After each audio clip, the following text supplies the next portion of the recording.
A federal judge has temporarily blocked President Trump from deploying any National Guard troops to Oregon. The ruling by the Trump-appointed judge followed the administration's decision to call in troops from California to get around an earlier ruling by the same judge. Fox 8's Stacey Fry is here with this story as it unfolds. Good morning. Good morning. During the highly unusual late-night emergency hearing, Judge Karen Immergut blocked the administration's attempt to deploy the California National Guard to Portland, Oregon.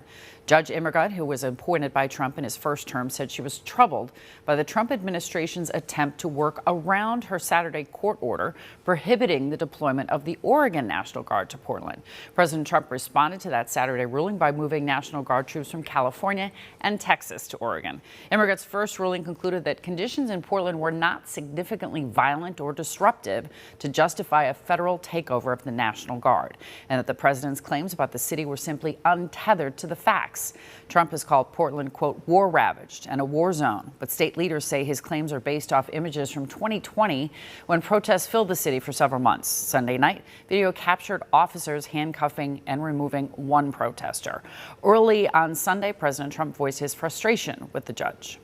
Portland is burning to the ground. So, and you have a judge like that, that judge ought to be ashamed of himself. The state of Oregon will absolutely not be a party to the president's attempt to normalize the use of the United States military in our American cities.